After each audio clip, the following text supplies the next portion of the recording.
इन दोनों प्रश्नों को तो हमने पिछले वीडियो में हल कर लिया था।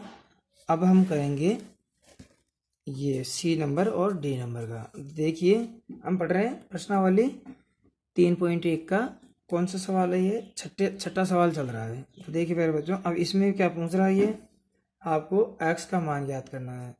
तो हम जानते हैं ये पंचभुज है, ये जो बाह्य कोण है, सरल रेखा पर 180 डिग्री का कोण बनता है सरल कोण।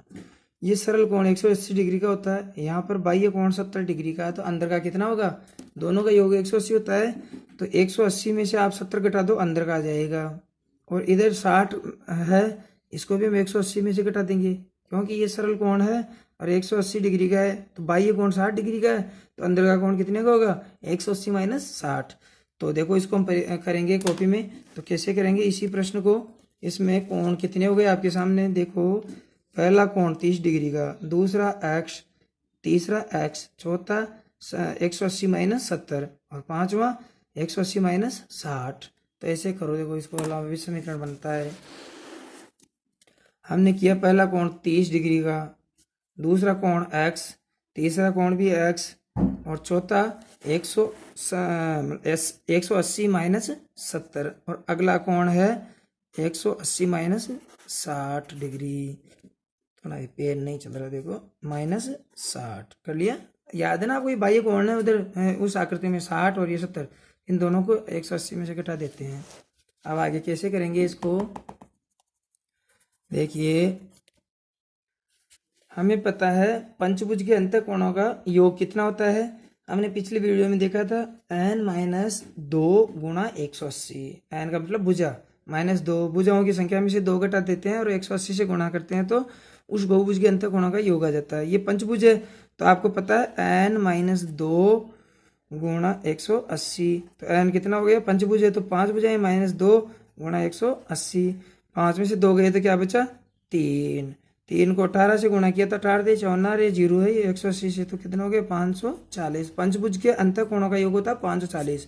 तब हम समीकरण में लिखेंगे कोण पहला 30 डिग्री प्लस कोण x प्लस दूसरा कोण x plus 180 minus 70 plus 180 minus 60 बराबर कितना होता है 540। इन पांचों कोणों का योग, ये समीकरण बन गया। समीकरण हल करना आपको आता ही है। कैसे करेंगे, चर और अचर को छांटेंगे। ये x और x कितने हो गए, 1x और 1x 2x, तो इधर तो हो गया 2x बराबर, इधर क्या लिखेंगे 540 पहले से है माइनस 30 माइनस 180 में से 70 गए तो कितना बचता है 110, तो ये 110 हो गया माइनस 110। इसी प्रकार 180 में से 60 गए तो क्या बचा 120, तो माइनस 120।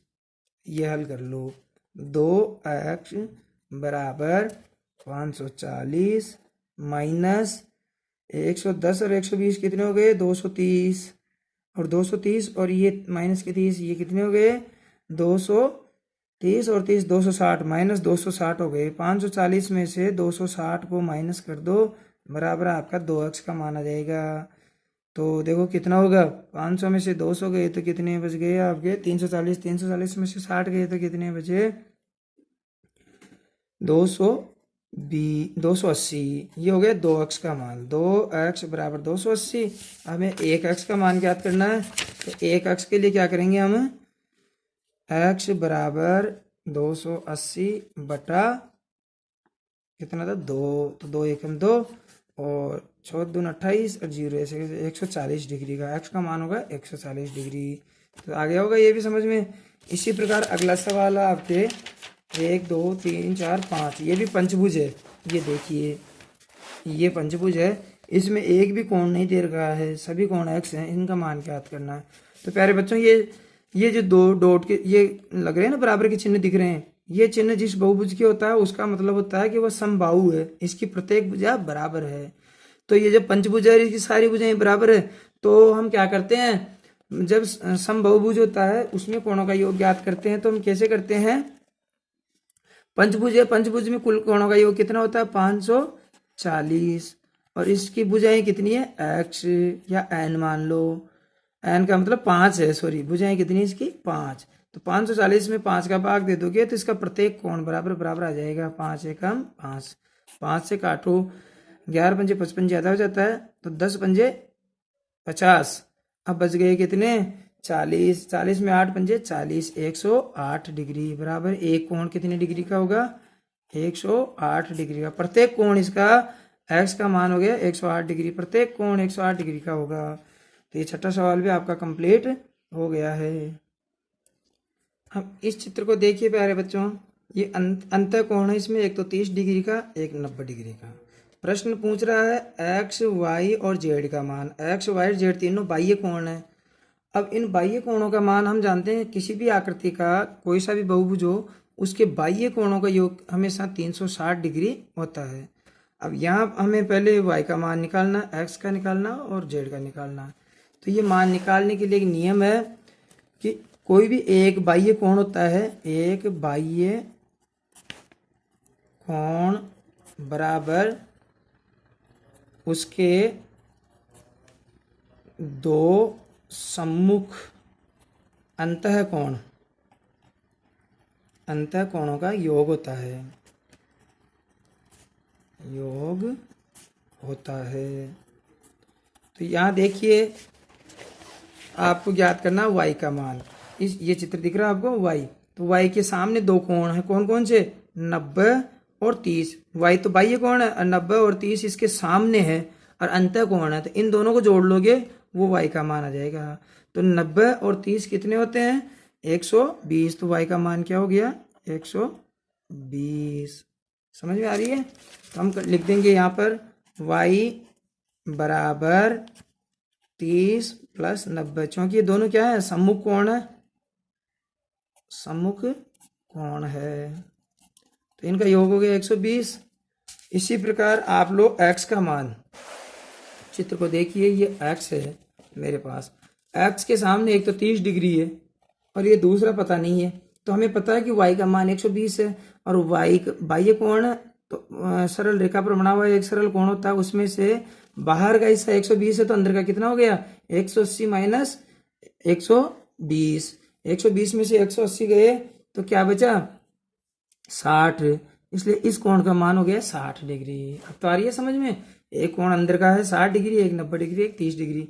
x के सम्मुख कोण कौन कौन से हो गए 30 और 60, दोनों को जोड़ दो 30 और 60। x बाह्य कोण है, इसका मान होगा दो अंतर सम्मुख कोणों के योग के बराबर। तो दो अंतर कौन कौन से, एक तो 30 डिग्री का है और एक 60 डिग्री का है। ये दोनों सम्मुख कोण है, इनको जोड़ा तो कितने हो गए 90 डिग्री। इसी प्रकार तीसरा कोण आपका जेड, जेड को भी देख लो, ये चित्र में देखो ये जेड है, जेड कौन सा कोण है बाह्य कोण है, इसके सम्मुख कौन कौन से कोण है, एक तो ये 60 डिग्री है और एक 90 डिग्री। सम्मुख अंतर कौन कौन कौन से हैं 60 और 90, इन दोनों को जोड़ लो, इस जेड का मान है वही जेड का मान है। तो लिखो जेड बराबर 60 प्लस 90 है, 60 और 90 कितने हो गए 150। अब जोड़ लो, ये पहला y का मान आया था आपके 120, इसी प्रकार x का मान आया था 90 और z का मान आया था 150। इन तीनों को जोड़ लो, बाह्य कोण है तीनों का योग 360 होता है कि, तो 120 90 और 150। अब जोड़ो 0 9 2 11 और 5 16 का 6 हासिल 1 और ये 2 कितने हो गए 3, तो हो गया 360। तो ये पहले का मान हो गया। इसी प्रकार दूसरे का मान भी आप निकाल सकते हो, x y z और w, ये चतुर्भुज है, इसके भी चारों कोणों बाह्य कोणों का योग वही 360 होता है। आप यहाँ निकाल सकते हो सम्मुख कोणों का योग करके, जैसे 60 है ये और ये 80 डिग्री है, इन दोनों को जोड़ करके जो भी योग आएगा वो w का मान आ जाएगा और उस मान को 180 में से घटा दो। सेम ये जो इधर वाला किया था सवाल, उसी तरह ये सवाल भी है, आपको हल करना है। वीडियो बड़ा हो जाएगा, नहीं तो मैं इसी में कर देता, आपको खुद को करना है ये सवाल आगे।